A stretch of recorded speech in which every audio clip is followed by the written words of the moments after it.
Watch Spirited. Watch Spirited. Watch Spirited. Watch Spirited. Watch Spirited. Watch it. Watch Spirited. Watch Spirited. Watch Spirited. Watch Spirited. You wanna know why? Be quiet, I'll tell you.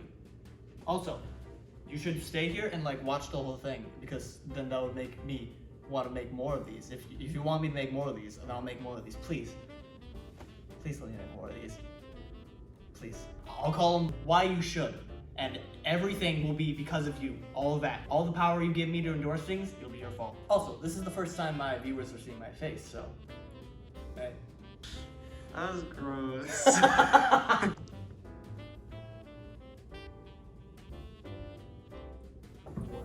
First off, Ryan Reynolds. Did I get his face? No, it was close enough. Yeah, Will Ferrell's here too. We'll get to him. But right now we're focusing on this. So, I've never considered myself a Reynolds fan personally. I mean, like, I've seen like some of his movies he's in, and he's been pretty good. He was in Deadpool.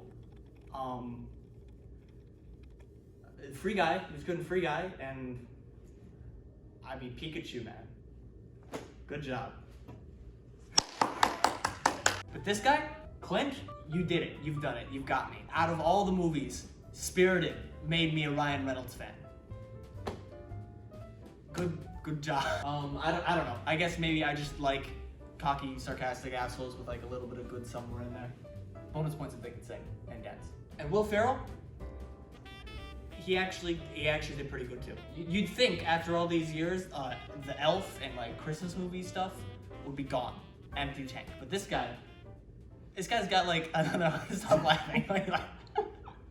I'm sorry, he's only done one Christmas movie. He's only done one. I'm sorry. That's fine. I know literally nothing about Will Ferrell's past. Huh? Yeah, I've seen like 2 movies with him in it. He was on SNL. Yeah, no, this guy, he's got some, like, a good another 100 miles left in the tank, which isn't actually a lot left in a tank, so I don't know how accurate that is. Or maybe it's really accurate. Maybe I should stop before I predict something about Will Ferrell that we're all not gonna like. Let's be honest, these 2 are the reasons you came to see this movie. They're on the poster, they're like the famous people, but let me tell you, you're gonna stay for the plot, the music, and the fun. And also Ryan and Will, because they're just really good in the film. Now that we're done with these 2, the plot. Let's get to the meat, nay, the very bones of this story. Did I just say nay? What the fuck did I just say nay? Am I British? So you all remember the story of when the 3 ghosts of Christmas, present, past, and future redeemed Scrooge and all that. Of course, you know, it's a classic. You've seen at least 3 of the dozen, or 2 dozen, maybe 3 dozen retellings that exist. My school made an animatic version of it. I was Scrooge. Don't look it up. Well, it turns out... Why do I keep doing this again? Well, it turns out they've been doing the same gig ever since. I think they're also doing it before Scrooge, but they don't actually, like, make that clear. I'm not sure. Either way, each year they choose one asshat of a human being to haunt and torment with their wrongdoings and imminent demise, in hopes of making them a better person. That's right, they're changing people's hearts with the power of fear tactics. Only now it's revealed that this entire escapade is run by an entire cast of crew spirits, putting it together like some sort of live theater, and honestly, it's pretty fun. The writers use this element to its fullest potential, and they honestly have a lot of fun with it. I love it. Without going into spoiler territory, Clint Briggs is their next target, and he is a major level 20 pain in the arse. And it's mostly up to Christmas Present to bring him back to the light. Sarcasm ensues, songs are sung, and it looks like someone will have to be redeemed by the end of the night. Side note, this is a Christmas movie, so there's a lot of cheesiness that you do have to level with, but the movie leans into this really well, and it makes it a lot better of a film that way. In fact, the movie doesn't actually feel like strictly a Christmas movie. It's weird.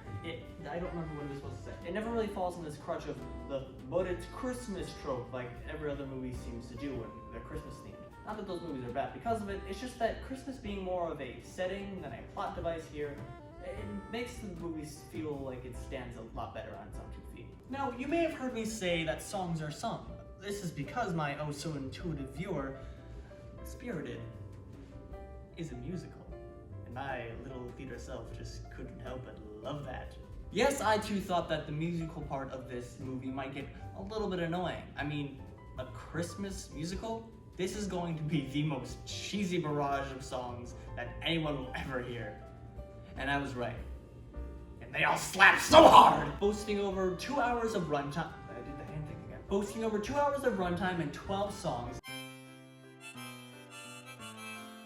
Nearly every single song is composed and choreographed to sound and look like a live musical. You can tell each one of these songs is put together so well and performed with so much passion. I can't say any of the cast has objectively talented voices except Patrick Page. Please release a full version of Story of My Life where he does the ghost thingy. It's so good. Please, just give it to me. But they all still killed it in my eyes. I actually didn't know half this cast could sing until they serenaded my ears so sweetly. The real MVPs, though, are the ensemble.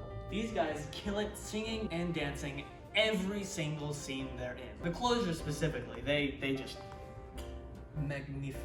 Magna Carta? Magnifical. There it is. Magnifical. Is that a real word? And the songs are so diverse. You want a sentimental contemporary pop gospel? You got it. You want a tap dancing British musical number? I'd be offended if you didn't ask. A villain song about Christmas marketing? Piping hot and ready to steal your wallet. My personal favorite, by the way.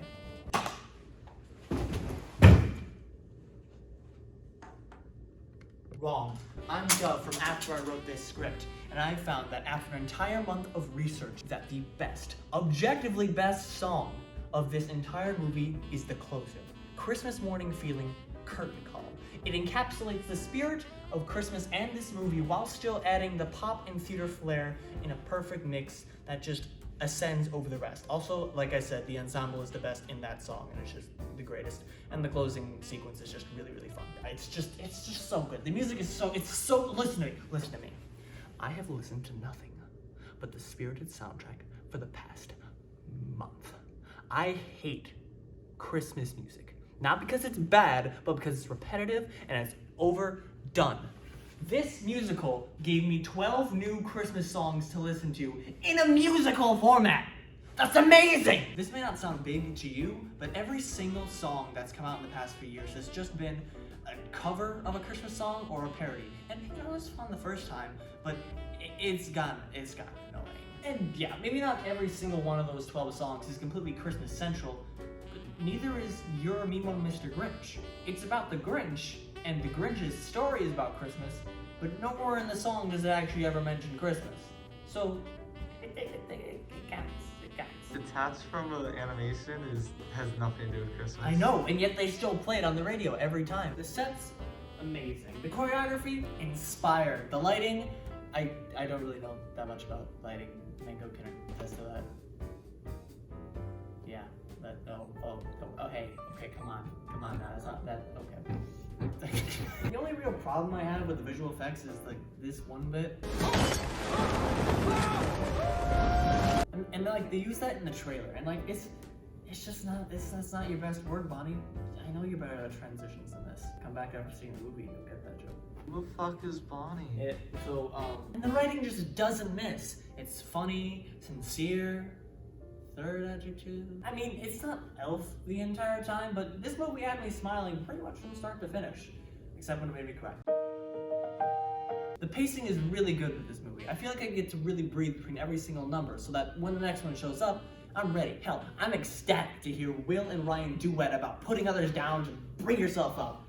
It's a really bad moral lesson, but the song goes so hard. This movie was a bit longer than I expected.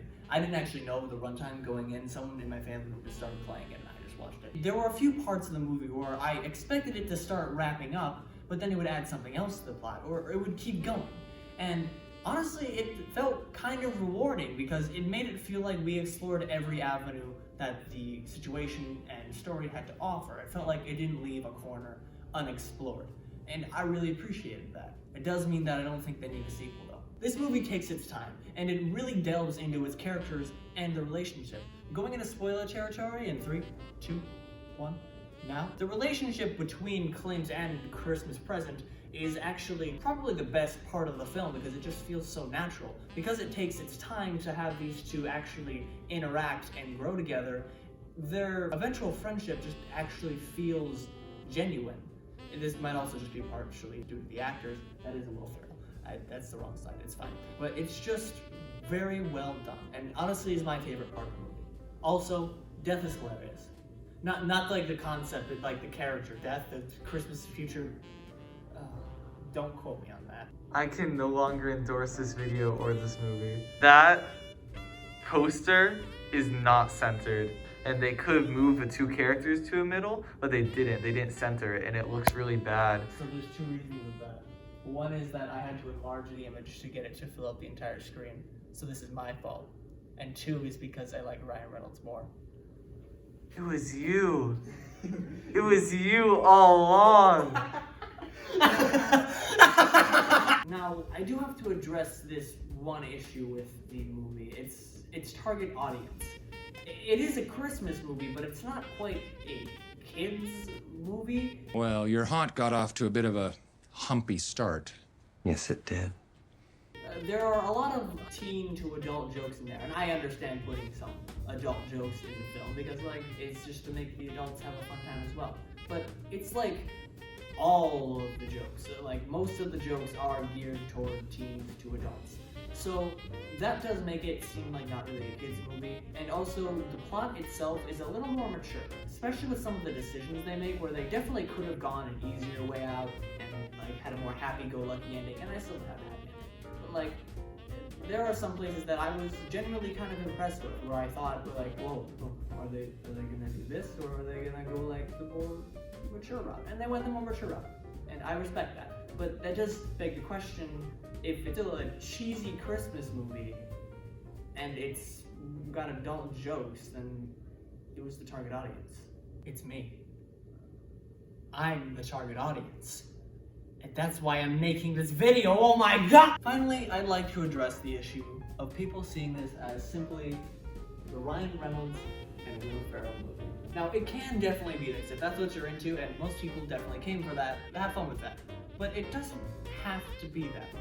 There's this issue where people will watch movies with celebrities in them, and they'll just see the characters they're playing as celebrities. A good example of this is every single movie The Rock has been in. It's always just The Rock.